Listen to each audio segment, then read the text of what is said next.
September 3rd, 1986. After spending an evening testing out a couple of rifles with their friends, Doug and Kris Wells arrive back at their house on Parker Court in Missoula, Montana. But as they approach, they notice an orange and white Ford pickup parked awkwardly across their front lawn, half on the street, half on the grass. Grabbing a flashlight, Doug shines it into the truck, spotting a man slumped over the driver's seat who seems to shift slightly from the light. But he just looks like he's passed out. So thinking the driver probably just had too much to drink, he joins his wife in the house.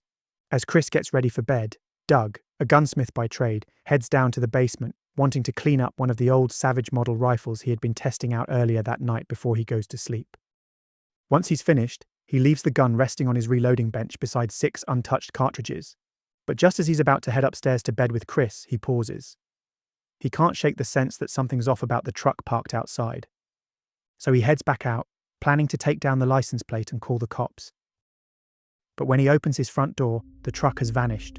With no choice but to shrug it off, Doug suddenly remembers he hasn't taken the garbage out yet, and tomorrow is trash day. But as he pulls the bins out of his garage, something catches in the corner of his eye. Movement. A man hidden in the shadows, crouching behind an ornamental evergreen to the side of his house. Panicked, Doug calls out, asking who's there. In response, the man jumps out into the open, announcing himself as Wayne from Conlin's. Despite having met him before, Doug doesn't immediately recognize Wayne as someone who works for his wife at Conlin's Furniture. If he had, his reaction might have been very different. Because Wayne had actually been harassing his wife for months at this point, having become disturbingly obsessed with her. Instead, Doug questions what the hell he's doing in the bushes, and when Wayne tells him that he'd seen somebody out here acting strangely, Doug's mind immediately thinks of the suspicious truck from earlier, instead of how suspicious Wayne's presence at his house is. Assuming he must have been driving by and seen something, when Wayne tells him to hurry inside and grab a flashlight so they can check it out together, Doug doesn't think twice about it. But as Doug steps into his garage and heads up the stairs to his house, something suddenly strikes him hard. Doug collapses into his living room, blood pouring from a deep wound in the back of his head. As he turns himself over, he sees Wayne moving up the steps towards him, his eyes cold and empty, holding a heavy-looking black baton. His instincts taking over, Doug manages to boot Wayne in the leg hard enough that he stumbles back into a wall before he can hit him again. And as Wayne tries to stand, Doug launches himself at him. Struggling desperately, the two men crash around the living room, knocking furniture over and slamming into walls. Hearing the commotion, Kris rushes down to see what's happening, finding her husband bleeding badly from the back of the head as he fights with the intruder. But then, Wayne suddenly pulls out a black Ruger, aiming it at Doug and ordering him to move back. Reluctantly, Doug does as he's told, releasing Wayne and shifting towards his wife, who is staring at the intruder with confusion, because she instantly recognizes him. But as she tries to reason with her employee and ask why he's doing this, Wayne waves the gun in her face, shutting her down. He tells her that he's done something really terrible and needs to get out of town. He knows Conlin's got paid today, so he's certain she has money in the house. Then, Wayne pulls out a plastic bag he's hidden beneath his shirt, removing a length of white clothesline rope from it, which he cuts with a kitchen knife from his belt. He tosses the rope over to Kris, ordering her to tie up her husband. Kris tries to assure him that it isn't necessary, but he ignores her. And with how cold and calculated he now looks, she silently accepts that she has no choice but to obey him.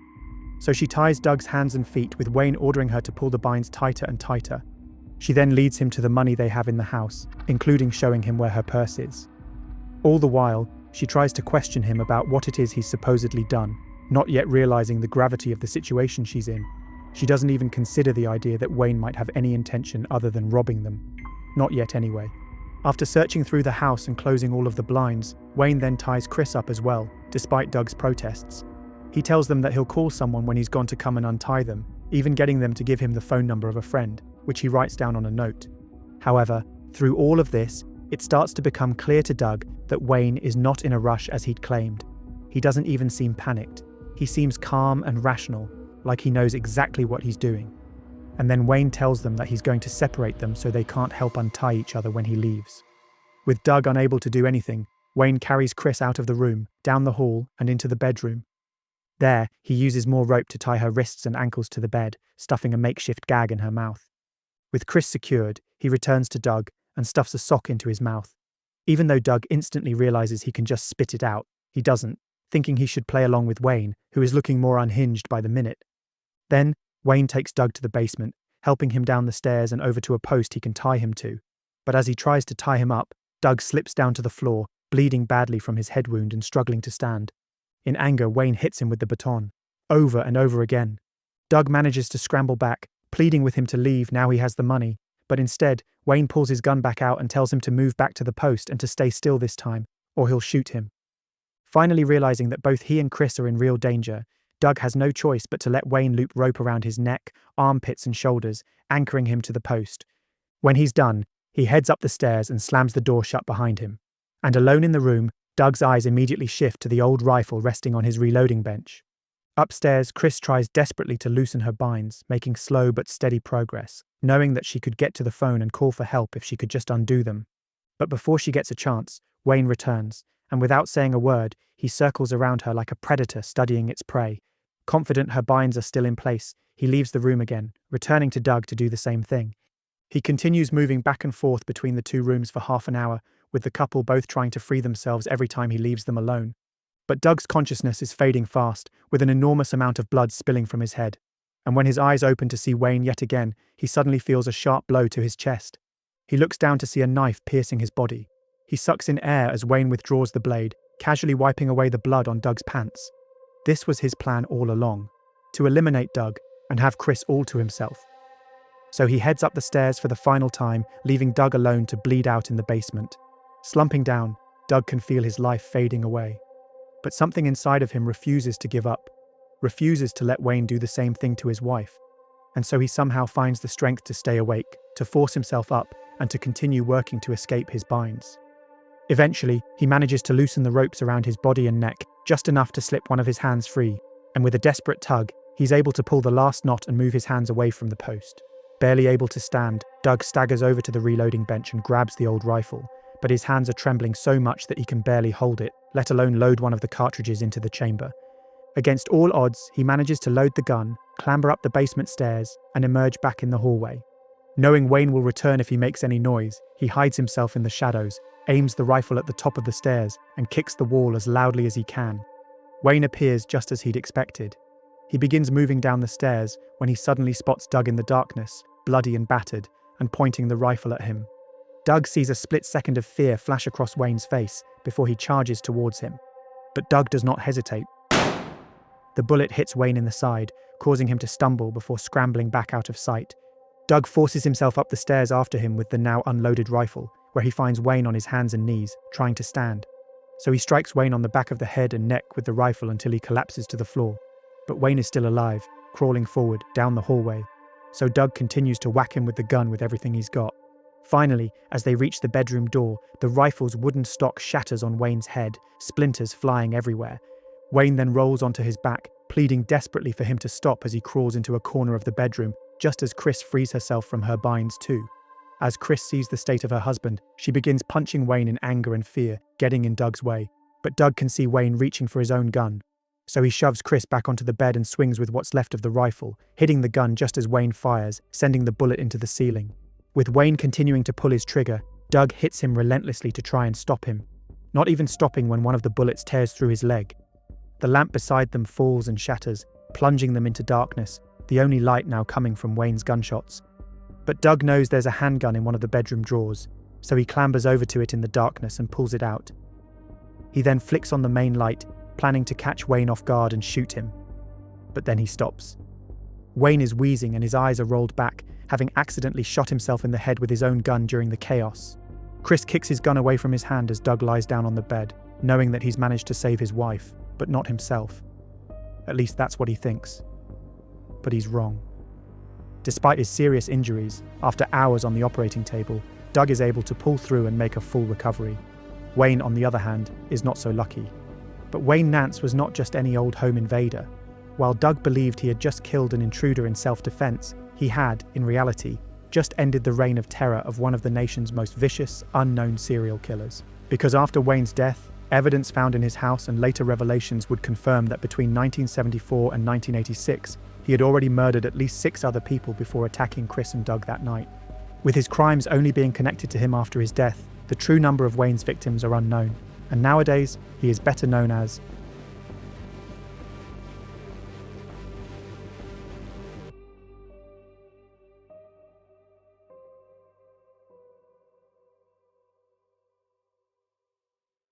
Born on October 18, 1955, Wayne Nance grew up in a working-class trailer park just outside of Missoula, alongside his 4 siblings. His father, George, was a truck driver who was rarely home, and his mother, Charlene, was a part-time waitress who struggled with alcoholism. Wayne was bright and articulate, but even his mother noticed he was strange from an early age. He was obsessed with learning about adult things like sex long before he should have had any interest in the topics, and he seemed to enjoy scaring and creeping out the other children. Even as a young child, he constantly sketched creepy images of warped and distorted faces, demonic creatures, and violent, blood-drenched scenes. He was always an outsider, who didn't seem to care what anyone thought about him or how his actions impacted others. But most concerning of all, he had an extremely volatile and fractious temper. The smallest things would set him off, like a glance at him that he didn't like, and be met with physical violence, meaning he regularly got into fights with other boys. Several people reported his behavior to his parents, including the owners of the trailer park, Elmer and Marge Frame, who told them Wayne seemed to find pleasure causing harm and distress to others. But George always dismissed their worries, shrugging off his son's actions with remarks such as, "Boys will be boys," and rarely disciplining him. At one point, Elmer even witnessed Wayne approach an incinerator on the trailer park before pouring a box of kittens into it and switching it on. According to Elmer, Wayne then stood listening to the animals screaming, looking completely unfazed by it. In 1968, when Wayne was 13 years old, his father, George, was arrested for armed robbery and assault. George had held up a local store at gunpoint, tying up the assistant manager and beating him with a pistol, which led to him receiving a 5-year prison sentence. And now looking after Wayne and his 4 siblings alone, Charlene found it even more difficult to keep him in check. While she wanted to send him to a reform school, she just didn't have the money to do it. Despite his growing reputation at school for terrorizing his classmates, Wayne was still an exceptional student who impressed his teachers with his grades and academic ability. They tried to encourage his love for reading, hoping it would help move him away from his troubling behavior. But Wayne only grew increasingly odd. He made friends with other kids who were outsiders, and most people just assumed he was an eccentric weirdo, like the rest of them. But while a lot of teens at the time showed an interest in things like occultism and Satanism, Wayne was fixated on them. He read and researched everything he could and talked constantly about demons, spirits, and dark gods. Even when he began carrying knives with him to school and making claims about various disturbing things he'd done, such as torturing animals with them, most of his peers and friends still believed him to be harmless. In their eyes, it was all just talk, a character Wayne was pretending to be. That is, until one day he brought a syringe into school that he claimed he found on the street, bragging that he was going to stab someone with it. His friends assumed he was just bluffing and messing around. But then, he suddenly ran up to a random student and thrust the syringe into their leg, before laughing hysterically and running off. And by the time he was 18, something had started to change in the way he acted, and it became increasingly difficult to tell whether he was just playing a part, as everyone had always thought, or if he truly meant the things he was saying. He started confiding in his friends that a dark queen had been visiting him in his dreams and telling him that he needed to make a human sacrifice before his 19th birthday in order to obtain the title Ordained Warlock. Unable to tell if he was serious or not anymore, his friends tried to talk him out of taking his dreams literally. But Wayne refused to listen to them, telling them that he had to do what the Dark Queen demanded, or there'd be consequences, and his birthday was fast approaching, meaning he was almost out of time to complete his task.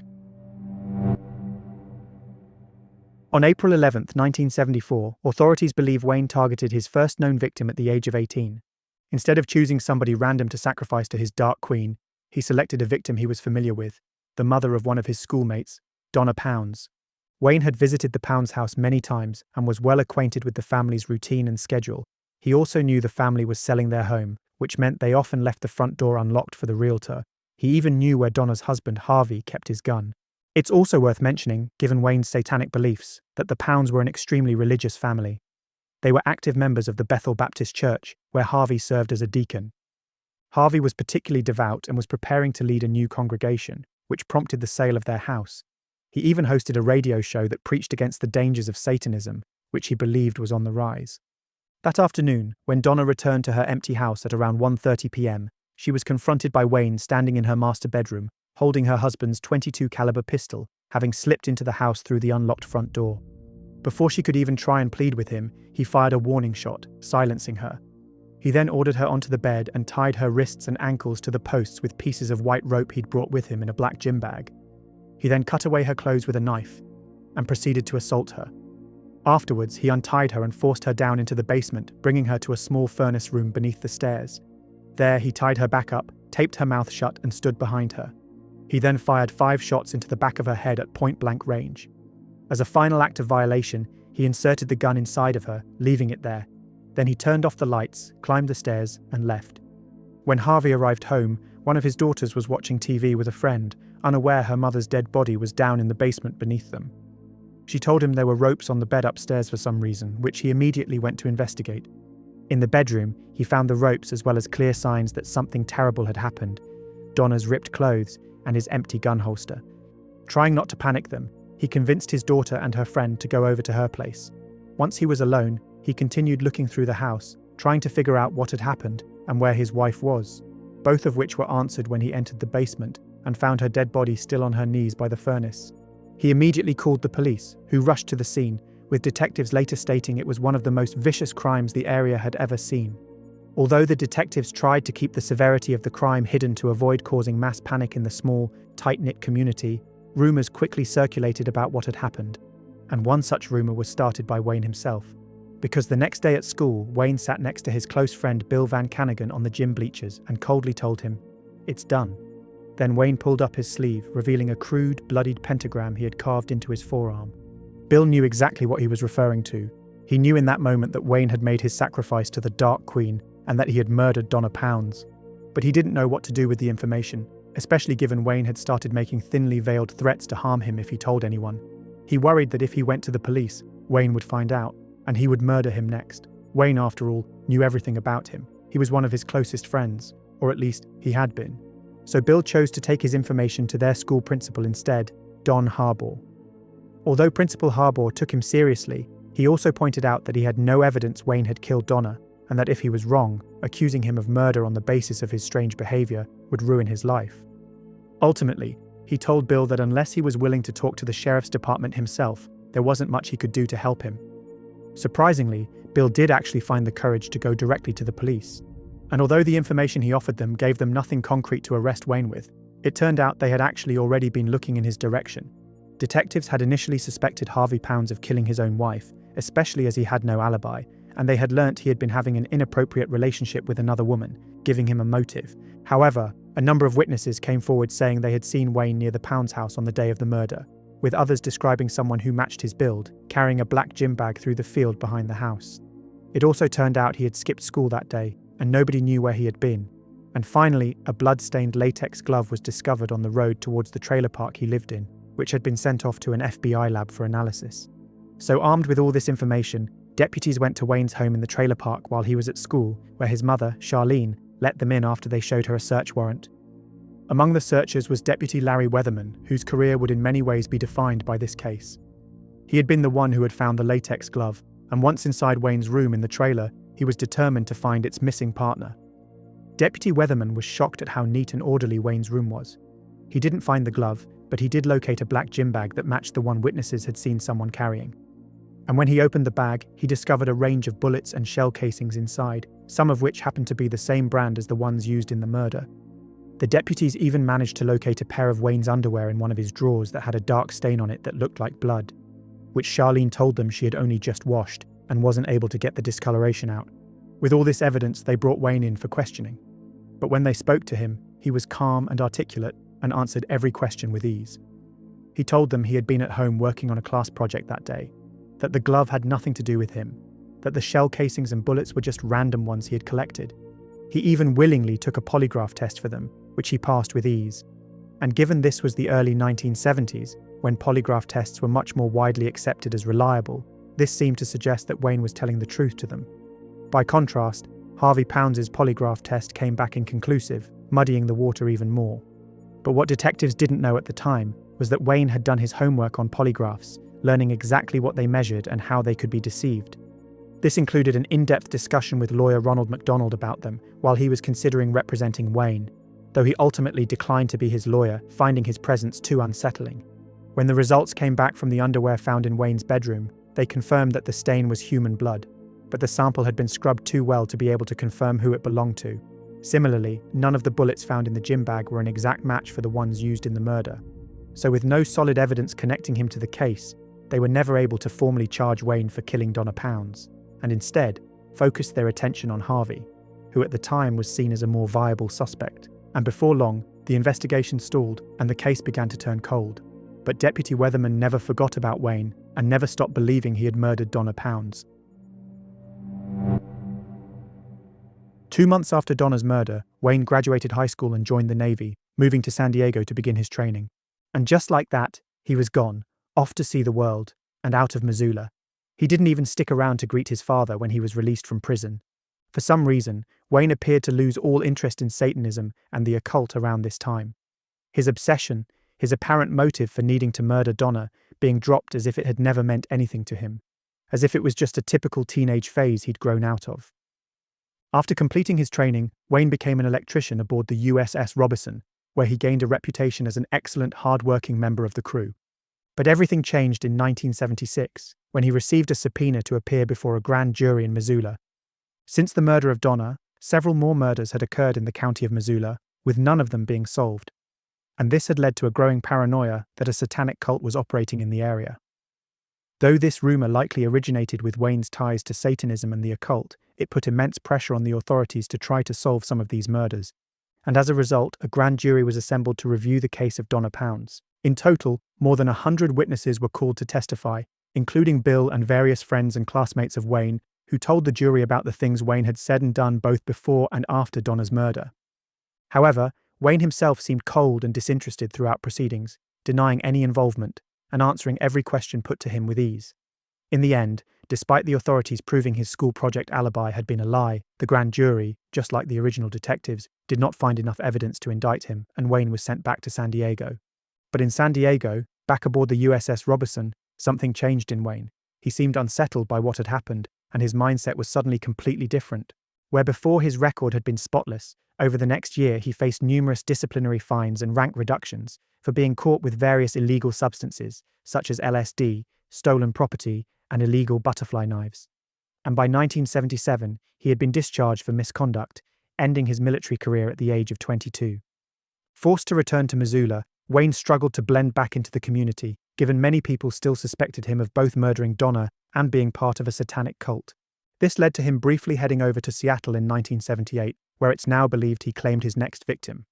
Because not long after Wayne arrived in the area, a 15-year-old runaway called Devonna Nelson disappeared. It's believed that Wayne likely encountered her while she was hitchhiking out of Seattle, offering her a ride. Then, near the Beavertail State Park in Missoula, he assaulted her and stabbed her to death, before discarding her body near a train track. Her body wasn't found until February 27, 1980, when the crew of a freight train stumbled across it, lying against a chain-link fence near the tracks. Having been exposed to the elements for a year and a half, her body was so decomposed it was impossible to identify her. She had no shoes or underwear, and her dress had been pulled up around her neck. At the time, she became known as Betty Beavertail, a nickname Deputy Weatherman gave her due to her proximity to the Beavertail State Park. It wasn't until 1985 that she was formally identified as the runaway girl from Seattle. Although no direct evidence has been found linking Wayne to her death, authorities strongly suspect he is responsible. But at the time, nobody knew he had even been in Seattle, and he wasn't on anyone's radar as a suspect. Then, on April 4, 1980, Wayne's mother Charlene died in a car accident. She had been working at a roadside bar called The Cabin and had gotten into an argument with her husband George, who had accused her of being drunk. After speeding off in her car, she crashed into a tree while driving along Deer Creek Road. There were no skid marks found, and no signs she attempted to brake. And as a result, authorities believed she had done it intentionally. Only a month after she was buried, George's father also passed away, leaving him a small home on Minnesota Avenue, a short walk away from the cabin. So the family, including Wayne, relocated to the house. Wayne had enrolled in courses at the University of Montana and was doing surprisingly well until his mother's death, after which he began failing all of his classes and eventually dropped out. Instead, he found work as a security guard at the cabin. And Wayne was good at the job, always ready to step in but never looking for a fight. In fact, he'd warned his fellow bouncers that he might lose control if things got physical, so he usually hung back while they did the talking. Wayne seemed to finally find his place back in society, building close friendships with other employees who knew nothing about his past, and nothing about the disturbing things he continued to do behind closed doors. Everyone at the cabin saw him as charming and kind-hearted, and he seemed to go out of his way to be helpful, doing things like scraping ice off his co-workers' windshields during winter just to be nice. He was the last person any of them would have suspected of being a violent predator. In one instance, in the summer of 1981, Wayne focused his attention on a woman called Doris Schmidt. Doris had recently moved into a one-bedroom apartment in East Missoula after separating from her husband, Bill. Having watched her since she'd moved in, Wayne knew that she lived alone and would be an easy target. But what he didn't know was that on the very night he chose to attack her, she had allowed Bill to stay over to help comfort him over his father's battle with a terminal illness. Wayne slipped into the apartment at night and crept towards the bedroom. But when he opened the door, he was confronted by an angry Bill who ordered him to get out immediately. Wayne pretended he was drunk and confused and stumbled out of the room, closing the door behind him. But Wayne didn't actually leave. Clearly deciding his next moves, Doris heard him still moving around in the next room. So this time when Bill went out to confront him, he was forced to physically throw him out of the apartment. But the next morning, Doris and Bill woke to find Wayne asleep outside their window. He told them that he'd gotten drunk and wandered into the wrong apartment, so they didn't call the police or press charges. Only years later, when Doris discovered who Wayne truly was, did she realize just how lucky she'd been that Bill had come to stay with her that night. Rather than being put off by this experience, Wayne realized that he needed to be more cautious moving forward and to be far better prepared before his next attack. Around the same time, he began working part-time at Conlin's furniture store in Missoula, working as a delivery driver, and this gave him the perfect means of scouting for victims. The job gave him direct access into people's homes as he delivered furniture to them, allowing him to see the layout of their houses and get a sense of how many people lived there. He was literally being welcomed inside by them. Everyone at Conlin's saw him as soft-spoken and polite. But underneath the politeness, Wayne was building something. He began sketching maps and floor plans of homes that he delivered to, marking down ways to get inside and ways to make a quick escape. The maps were detailed and thorough, and on April 27, 1983, that planning turned into action. That night, as soon as Janet Wicker opened the door to her townhouse at the cobblestone apartments in Hellgate Canyon, a man sprang from the shadows and grabbed her. Wayne had previously delivered furniture to her apartment, and a detailed drawing of her home would later be found among his belongings, making it safe to assume he was her attacker. When she screamed, he punched her in the face, knocking her to the floor. She continued fighting back until he pulled a knife and threatened her with it, telling her he only wanted money, just like he would later do with Kris and Doug Wells. He then demanded that she take him to the bedroom, with Janet knowing exactly what his intentions were, but unable to do anything to stop him. But just as they reached the stairs, the front door opened as her husband arrived home earlier than expected. Wayne then pushed her aside and bolted through the apartment, jumping out of the second-floor balcony window and vanishing into the night. Having not seen his face, there was little Janet could provide the police to help identify her attacker. And once again, nobody was looking at Wayne, even though his violent and predatory behavior was escalating week by week. Interestingly, around the time Wayne started working at Conlin's, his boss, Kris Wells, discovered somebody had snuck into her house and poured blood on her wedding dress before putting it back into her cupboard. She never found out who had done it, why they had done it, or when they had done it. But given everything that unfolded later, it seems likely that Wayne was responsible, and that it was a sign of his growing obsession with her that would ultimately lead to his own death. In August of 1984, a 16-year-old runaway calling herself Robin was hitching a ride with a trucker. But after getting into an argument with him, he kicked her out of his vehicle close to the cabin bar. Unsure what to do next, she entered the bar, striking up a conversation with Wayne as he worked as a bouncer at the doors. She told him what had happened, explaining that she didn't have any money. So putting on the charming and friendly persona he had perfected, Wayne offered to buy her a drink and began chatting with her.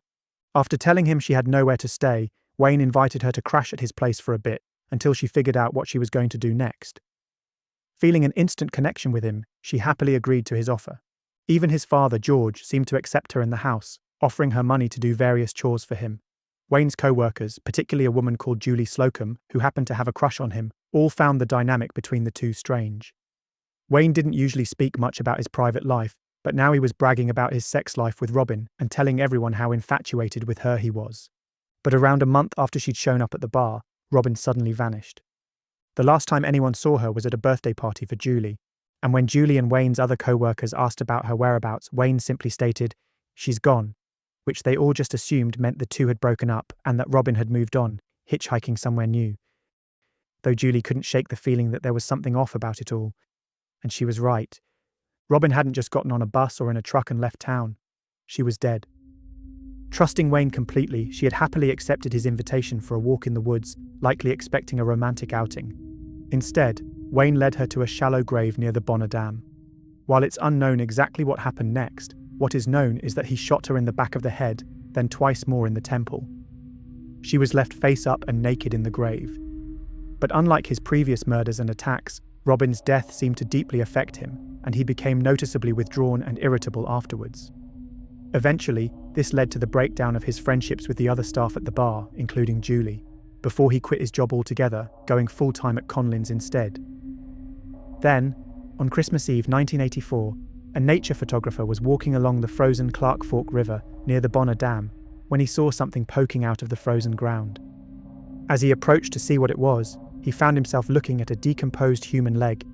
Panicked, he memorized the terrain as best as he could and hurried back to his car, driving to a phone to call the sheriff's department. Larry Weatherman, who was now a captain, was among those who arrived at the crime scene, but the ground was so frozen that their shovels couldn't penetrate it to dig out the remains. Unable to make any progress, they sealed off the scene with a tent and left a propane heater running to try and warm up the grounds over the next 2 days, returning after Christmas. Finally able to excavate the remains, they quickly determined that the victim was a woman who had been shot in the head. Captain Weatherman couldn't help but think of Betty Beavertail, who hadn't yet been identified, whose body was found tangled in a chain-link fence not far from where they now were, about 4 years earlier. This second Jane Doe was given the name Debbie Deer Creek, after a creek that flowed nearby. Importantly, the medical examiner was able to recover her dental records, hoping they might help identify her, and he also determined that her hair had been dyed multiple times, most recently a reddish auburn colour. However, just like Captain Weatherman's previous murder case, the victim did not match the description of anyone reported missing from Missoula County. He submitted her details to various other law enforcement agencies around the country, and even had a reconstruction of her face made, something he had also done for Betty Beavertail. In both cases, he had found no leads. But Captain Weatherman had never forgotten about Wayne Nance. Though everyone else in his life now viewed him as a kind, considerate person, Weatherman was confident it was all an act. He had always believed Wayne had killed Donna Pounds all those years ago, and he knew Wayne was in the area again, and that both bodies had been found close to where he was living. He strongly suspected Wayne was involved in both unsolved murders, but he had no evidence to back up his gut, and no way to prove it. After seeing a story about Debbie Deer Creek on Crime Stoppers, Julie was convinced that the victim was Robin. The dyed hair, the age, the date she was believed to have been murdered, it all lined up. So she called the hotline, telling them what she knew. However, Robin was not the girl's real name, so did not help the investigation in any way. And Julie didn't mention she had been in a relationship with Wayne Nance, because while she thought Wayne had acted strangely around the time, no part of her believed he was in any way involved. After all, the Wayne she knew was warm and kind and charming.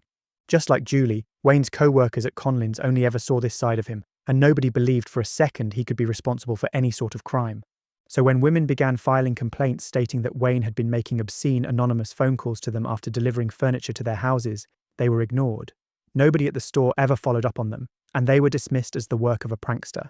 Later that year, in September 1985, the skeletal remains of another young woman were found by a bear hunter in a wooded area near Missoula, only 3 miles from where Debbie Deer Creek's body had been discovered.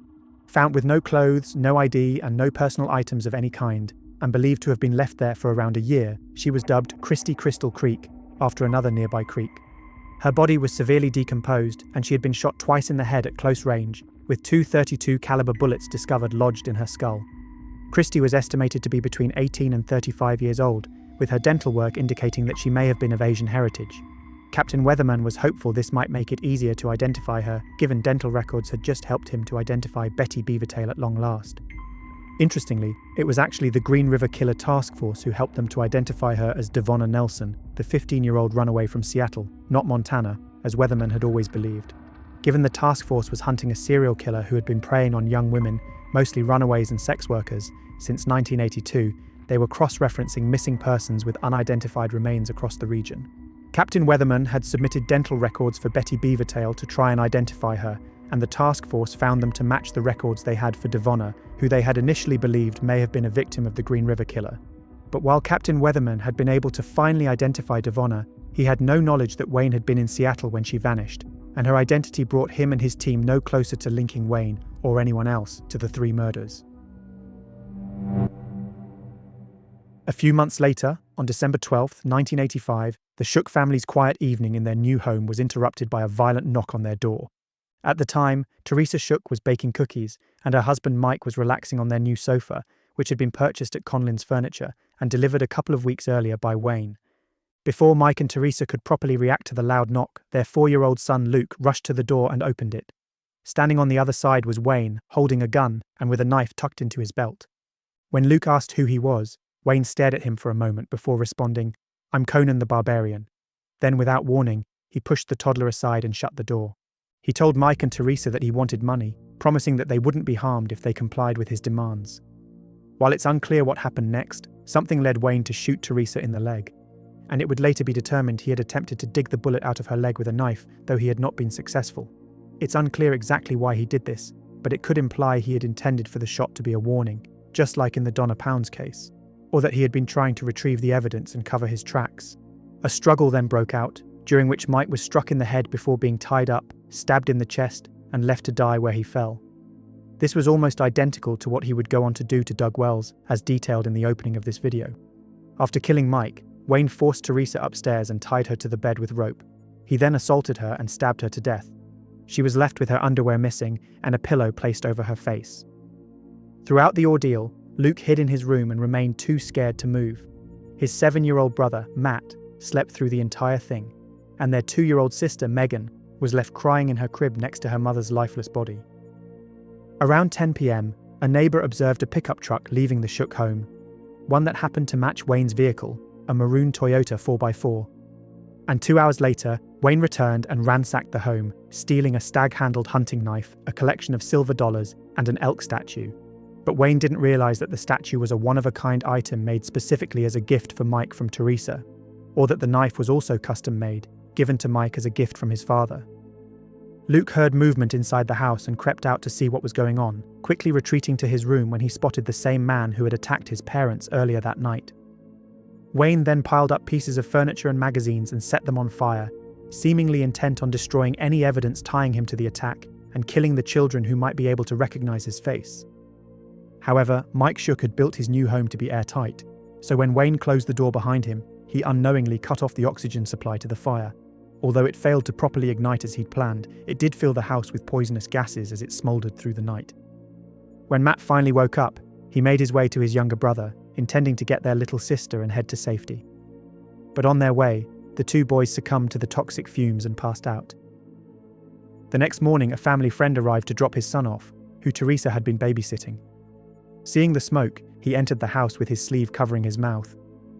After seeing Mike lying in a pool of blood, he located the 3 children who were all in critical condition. Megan's lungs had collapsed and Matt and Luke were both still unconscious. Getting them to safety, an ambulance arrived and rushed them to hospital where, miraculously, all 3 of them survived and made full recoveries, before going to live with one of their aunties. That Christmas, Wayne would go on to give his father, George, the elk statue he had taken from the Shook home as a gift.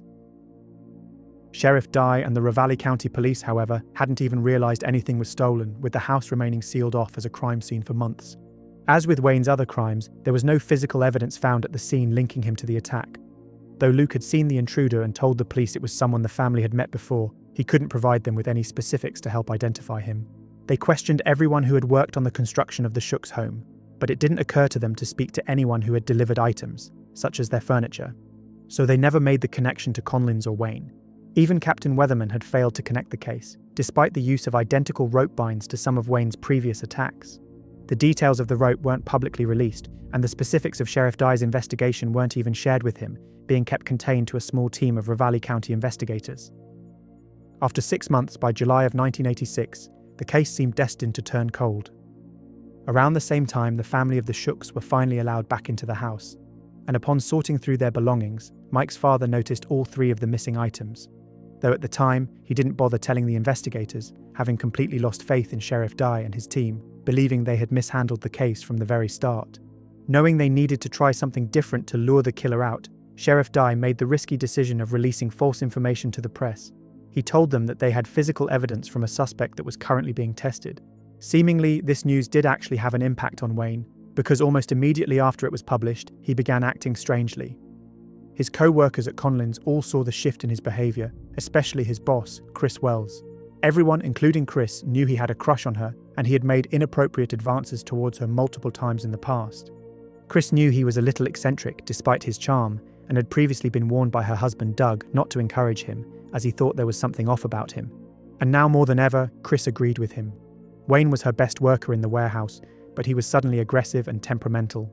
And with this shift, many of his previous quirks seemed to take on a darker undertone. Wayne had started snapping unwanted photographs of the various women at work, catching them off guard. Kris eventually had to step in and tell him he wasn't allowed to do it anymore. She had no idea that he had an entire photo album filled with pictures of her, many taken secretly as he stalked her, covered in scribbled messages about how much he loved her and how crazy he was about her. Growing paranoid that the police were closing in on him, Wayne had started spiraling. Numerous people in Missoula had strange encounters around this time with him, particularly when he was delivering furniture. On several occasions, he barely spoke to the customers, instead moving through their homes with an unsettling intensity, clearly memorizing every detail. He was searching desperately for his next target.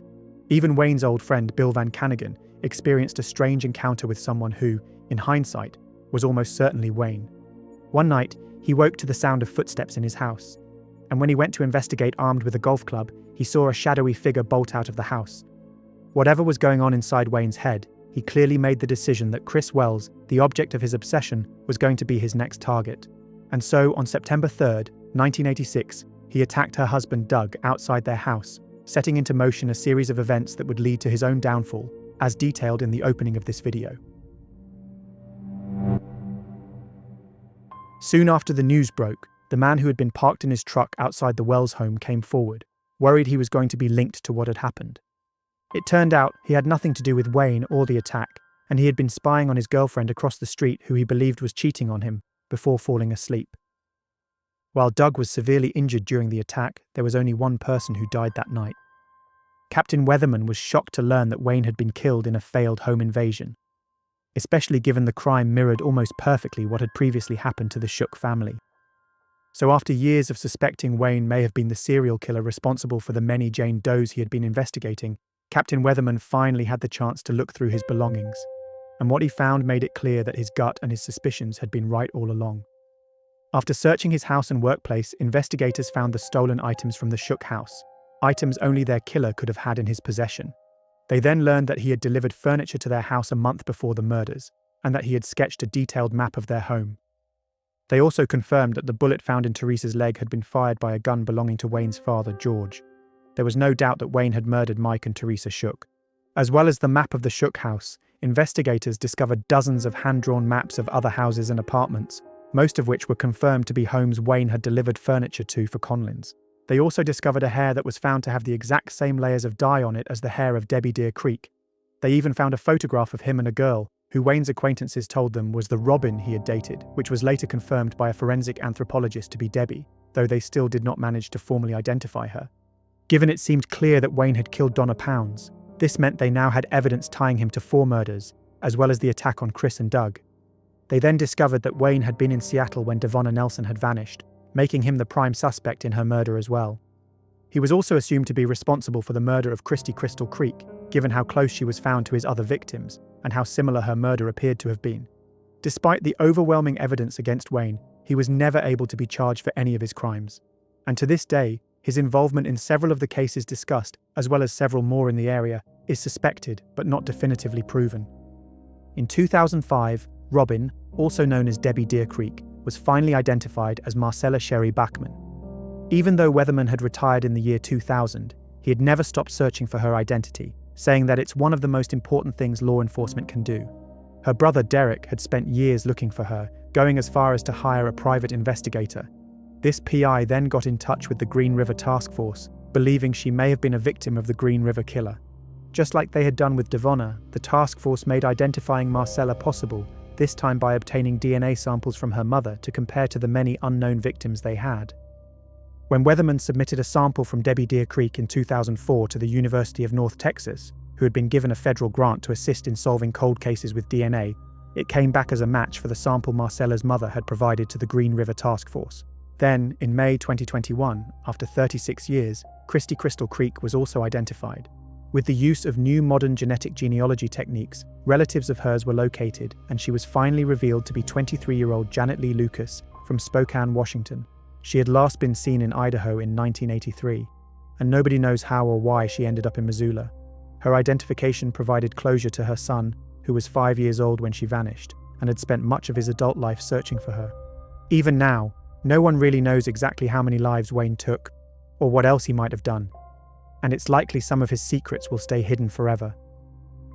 For the people of Missoula, that uncertainty still feels raw, even decades later.